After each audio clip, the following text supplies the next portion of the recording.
Confirming Brett Kavanaugh was supposed to be an easy win for Republicans ahead of the midterms, but after a former classmate accused him of a decades-old sexual assault, Kavanaugh's hearing will be anything but. 5 members of the Senate Judiciary Committee are up for re-election in November, and how they handle Blasey Ford's testimony will be in sharp focus. Democratic strategist Jeff Garin put it this way to the Washington Post, quote, "This is not just Kavanaugh that is on trial. It is the Republican majority that is on trial. There is certainly a significant danger for Republicans if they are seen as railroading the nomination through at this stage or not providing a real public airing of the facts." For more on all of this, Leslie Sanchez is a Republican strategist and CBS News contributor, and Joel Payne is a Democratic strategist. They both join me from Washington.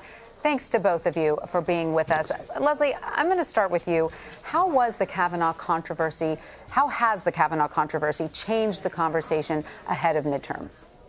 It really has, in the most dramatic way, and I think in a way that certainly the GOP was not prepared to respond to.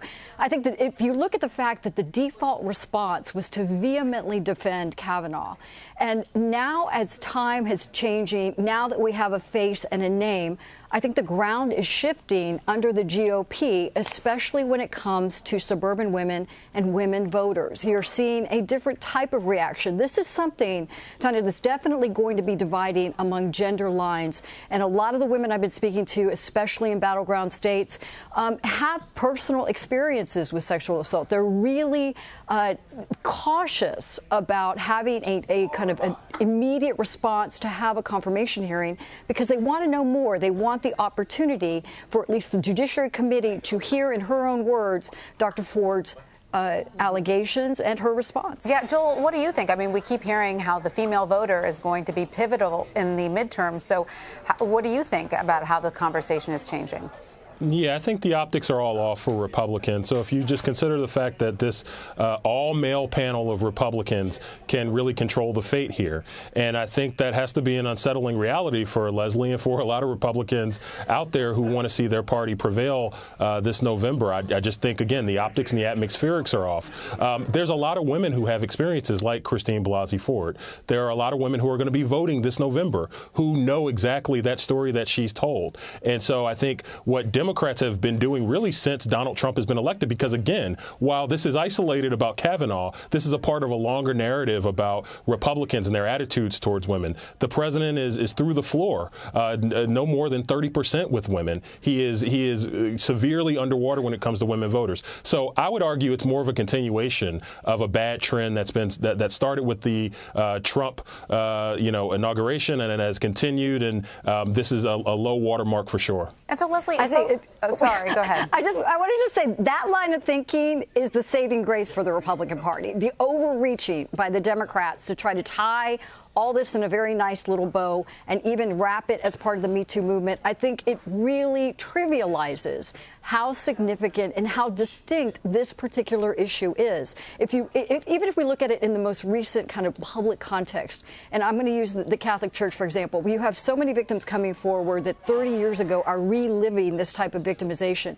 Those types of reports are held right next to this particular instance. So I think that's the context that now America's kind of grappling with how to address it, how people review and feel about that issue. I wouldn't say this is the larger pall by which, or brush by which we judge the Trump administration, their economy, and other issues both male and female voters are going to be voting on in November. So you would silo it a little bit, Leslie. Yeah, I really would. I mean, it's so distinct and deserves that respect. And I wouldn't. I don't think you can silo it. This is a party that nominated Donald Trump for president, okay? So you can't divorce yourself from that reality. This is a party that has decided to put forward Supreme Court nominees that are hostile to women's rights, to reproductive rights. These are issues that women hold near and dear. This is a party that had an inauguration that was small in comparison to the Women's March, okay? You can't divorce those realities from each other. And I think that's important to consider. Joel is right. He was already unpopular when it came to worries over where he stood on Roe v. Wade, right? So we've already got sort of one woman's issue, if you want to call it, and then this happens. So I mean, let's just talk about the Kavanaugh nomination for a moment, regardless of midterms. Leslie, you know, this was supposed to be an easy win for the president going into midterms. It was supposed to be a success for Republicans ahead of November. When does the party start to get worried about the nomination itself? I think the party should be really worried right now. And that's a hard thing to say as a Republican on this panel. But I tell you, this is distinctly different. And it is because not only the context of this conversation has changed. I can't tell you how many people feel like there was this sex-shaming culture that was very much a part of the national conversation that's changed now. And there's so many more women who feel their daughters, their aunts, their sisters, they themselves have experienced things that they don't want to relive. And they question, why would a woman like this come forward now? What is in her best interest? What could she possibly gain? And they're willing to give her the benefit of the doubt, to owe her that respect, to have a private, they would prefer in many cases, a private conversation she has with Judiciary Committee, to air her accusation and her recollection, and certainly give the judge an opportunity to give his. But to take the political atmosphere, it's very difficult in this political atmosphere. And Republicans want the win, right? They want that other very conservative jurist on the Supreme Court. But this is one of those issues I think they have to be extremely careful and respectful how they move forward. Right. It will be a win at what cost, ultimately. Exactly. So, Joel, on Thursday, Democratic senators came forward in support of Blasey Ford. Do you think they're overplaying their hand before the hearing even takes place?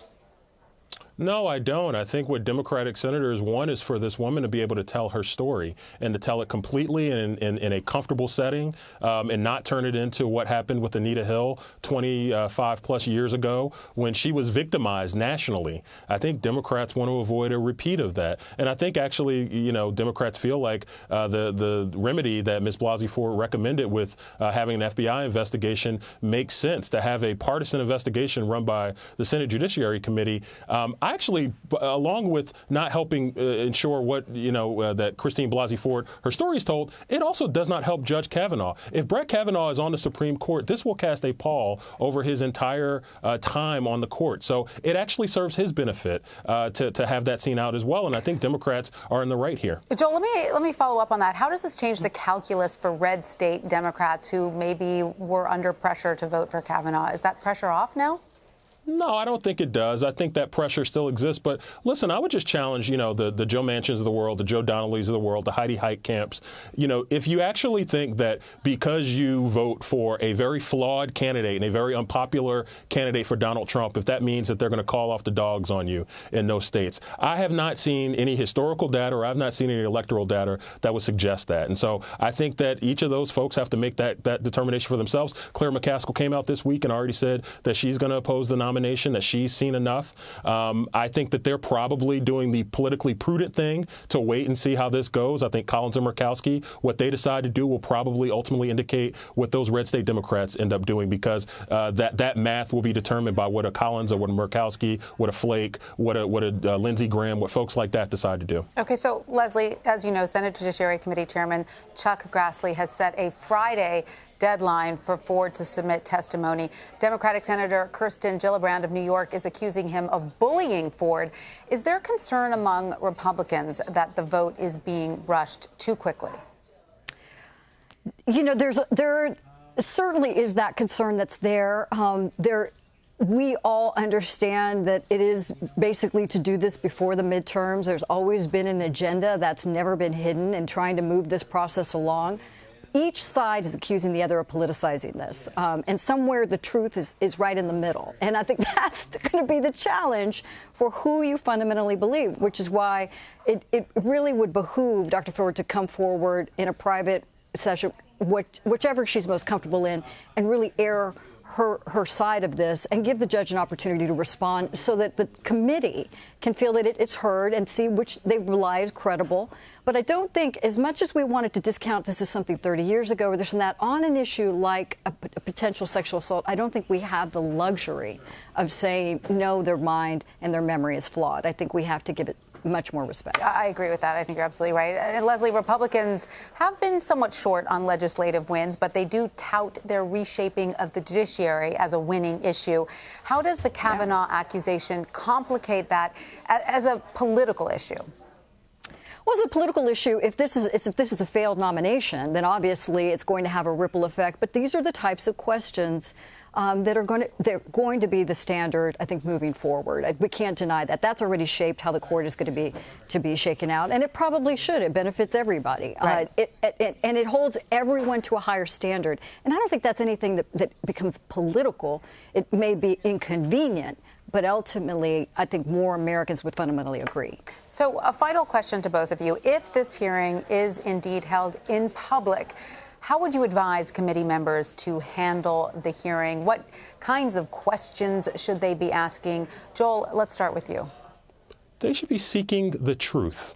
And a part of that, by the way, is having witnesses that can account for that. I think it's a terrible mistake if Republicans decide to line up behind the idea of Mark Judge, who is a very key witness here, deciding to take a step back. While I think it's important that Ms. Blasey Ford and obviously Judge Kavanaugh tell their story, I think if there were firsthand accounts, those have to be gotten out. What Republicans here, for their own self-interest, need to focus on is getting the truth out, because if any voter, particularly female voters, feel like they are stacking the deck against Christine Blasey Ford, they'll be hell to pay this November at the ballot box. Leslie, would you like to weigh in on how this hearing should proceed?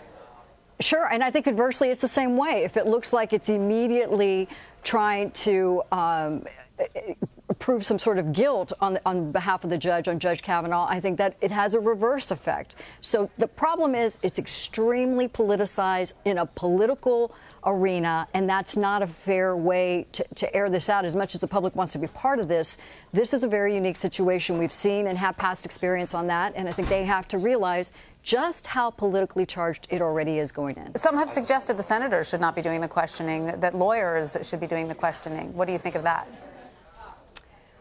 Senators have a motivation. I mean, we're trying to move an agenda forward. These hearings are very tough. You prepare for a very long time because they're rough and tumble kind of environments.